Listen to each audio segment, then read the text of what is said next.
It's Len here, and thank you for joining us. This week is the first of a two-part series where we will be discussing the detailed warning label for arc flash and shock.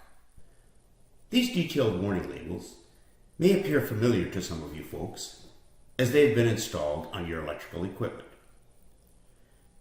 This week, we will be talking about the shock protection boundaries, and next week, we will be discussing information related to arc flash. Our goal here is that you will be able to interpret the information found on these labels so that you are best prepared to protect yourself and others from electrical hazards. The first item to remember is that the information contained on the label, regardless of arc flash or shock, applies to when the doors are open or cover is off of the electrical equipment, whether it be a disconnect switch, circuit breaker panel, or any other piece of electrical equipment. The key term to remember here with the shock boundaries is the term exposed.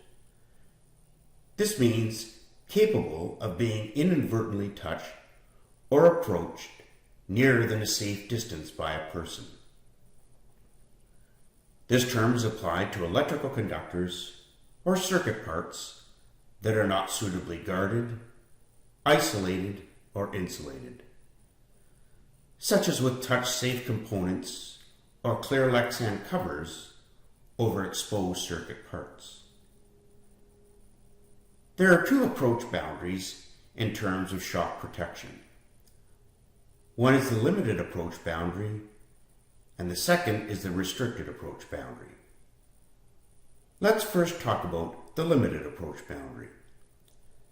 If you are an electrician or other maintenance worker, have you ever noticed that when you are troubleshooting in an electrical panel, a crowd gathers around you? This is where CSA Z462, in particular the approach boundaries, comes in and lends a hand. The limited approach boundary is the greatest or furthest distance of the two shock boundaries. This boundary may also be called a safe work area or electrical safety zone. Like the restricted approach boundary, these distances that you see on the label are based solely on voltage, whether it be the nominal system voltage in AC or alternating current systems, or the difference in potential with DC or direct current systems. Reference to these boundaries may be found in tables 1A and 1B of the 2021 edition of CSA Z462. For the limited approach boundary, it is important that the qualified person, for example the electrician, is in charge of this work area, and no unqualified person crosses this boundary. If an unqualified person must cross the limited approach boundary, the equipment must be made safe, such as closing the panel doors, and the unqualified person must be escorted by the qualified person. The restricted approach boundary you will find is considerably less distance than the limited approach boundary. The restricted approach boundary is defined as a distance from an exposed energized electrical conductor or circuit part where there is an increased likelihood of electrical shock due to electrical arc over combined with inadvertent movement.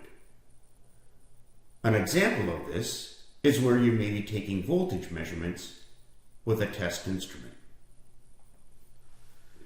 Qualified persons shall not approach or bring conductive objects closer to exposed energized electrical conductors or circuit parts operating at voltages greater than 30 volts AC or 60 volts DC than the restricted approach boundaries specified in Table 1A and 1B unless at least one of the following applies.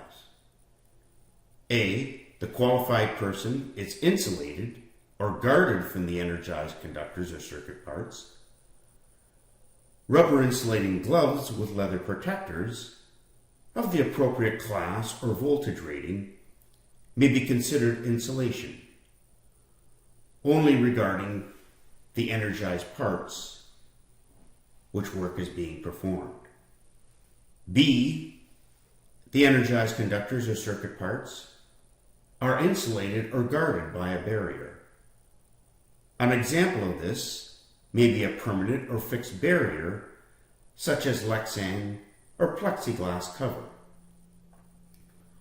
or also could be by the temporary use of an insulated or dielectric blanket of the appropriate class or voltage rating. Well, that's it for this week, folks. Please make sure that you stay tuned for next week as we will be discussing arc flash ratings and the arc flash boundary. Thank you for joining us.